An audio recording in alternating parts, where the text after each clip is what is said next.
Alrighty, so I feel like politics is something that's very misunderstood by the public. Political parties will describe or discuss certain topics in a certain light or with a certain tone to influence your opinions to match theirs. Trump's border wall is something that we've all heard of. It's one of the most controversial topics that's in politics today. And it almost, it brings with it a certain energy when you hear that. You can almost picture the type of person that's very for or very opposed to that wall.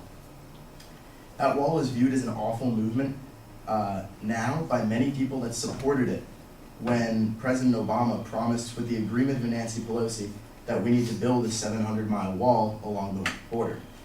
Today, with hopefully no bias, I'd like to outline the benefits of building a border wall with Mexico to help you guys from being misled. I'd like to cover the reasons to build the wall, how effective it would or would not be, and the expense of building a wall. At the end, I'd like to show you an example of media that can be misleading.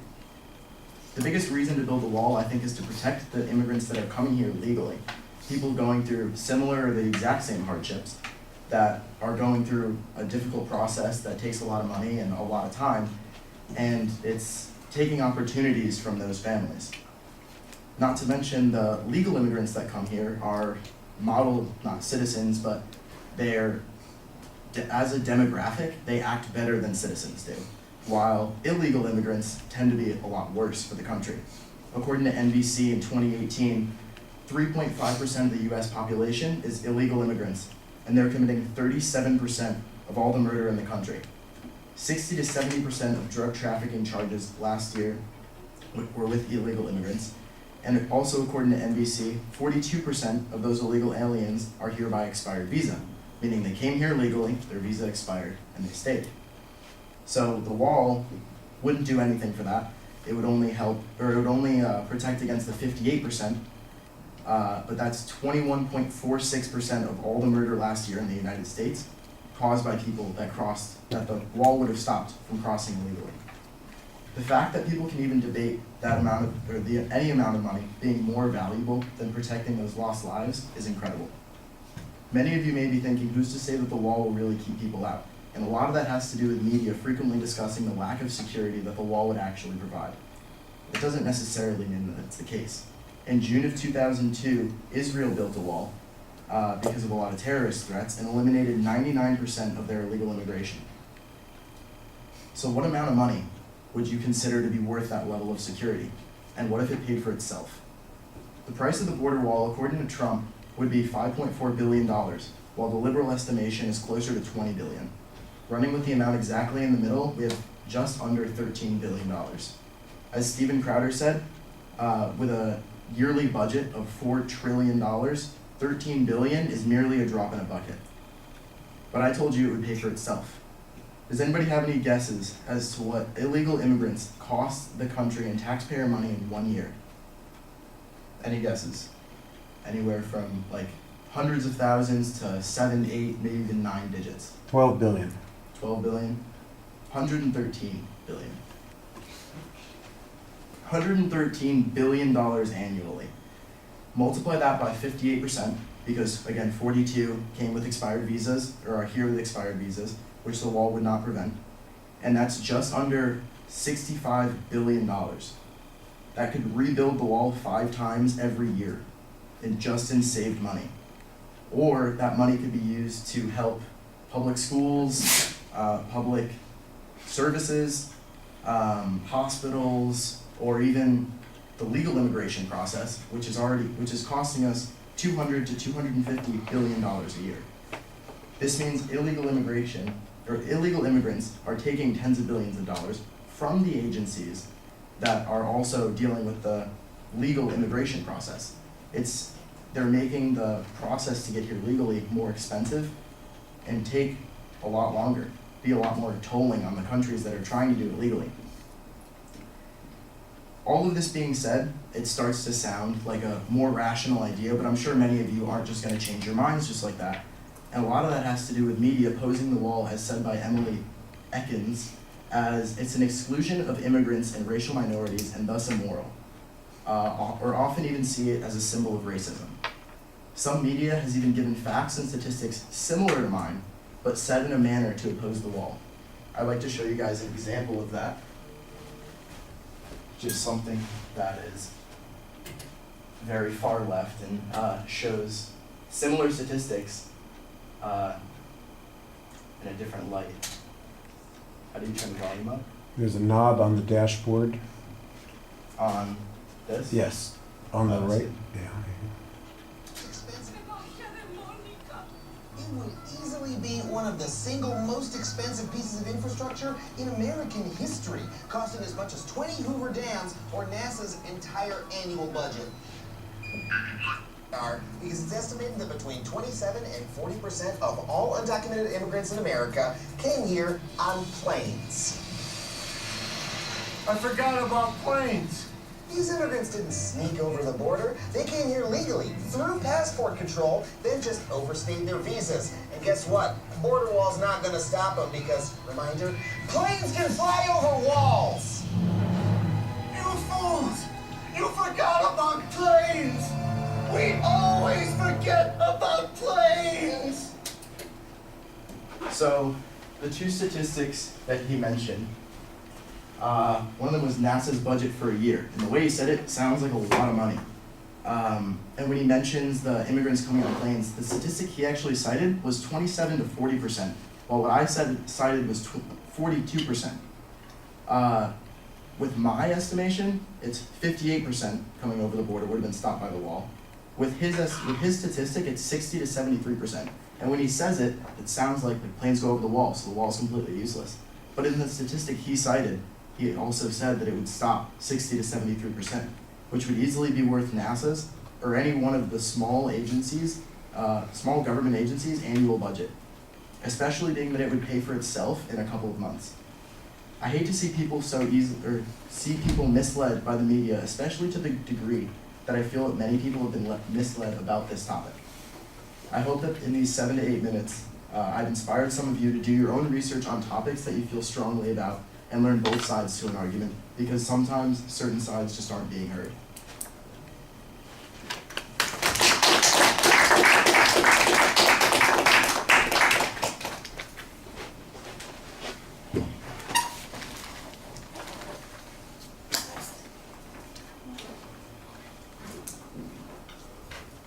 Nobody attacked me, so.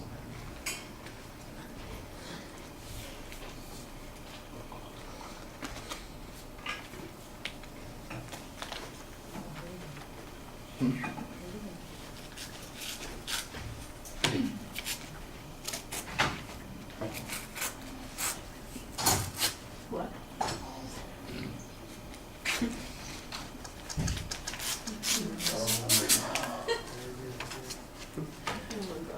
Michaela, you here? Yeah. What do you think?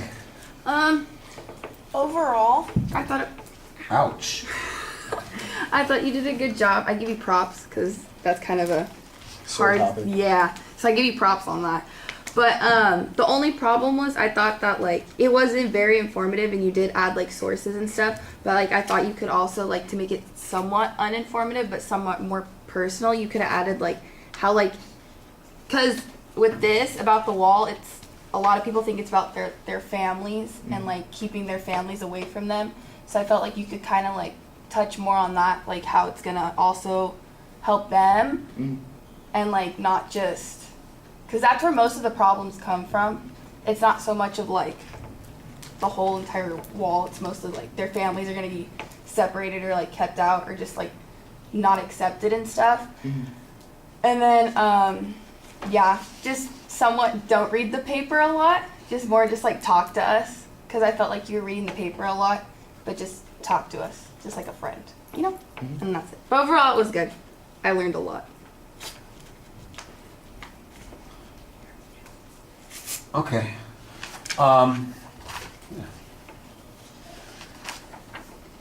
I thought you had a strong statement to start the speech and get our attention. That worked pretty well. There's a very clear statement of your goals, so the purpose and the topic are fine at the beginning.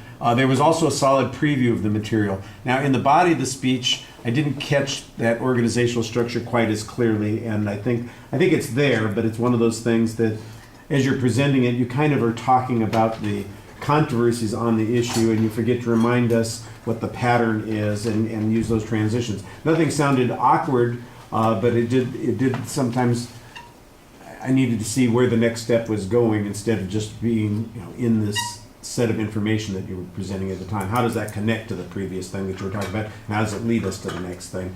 I think that needs to be a little bit clear. Nothing bad, just something that could be a little bit sharper.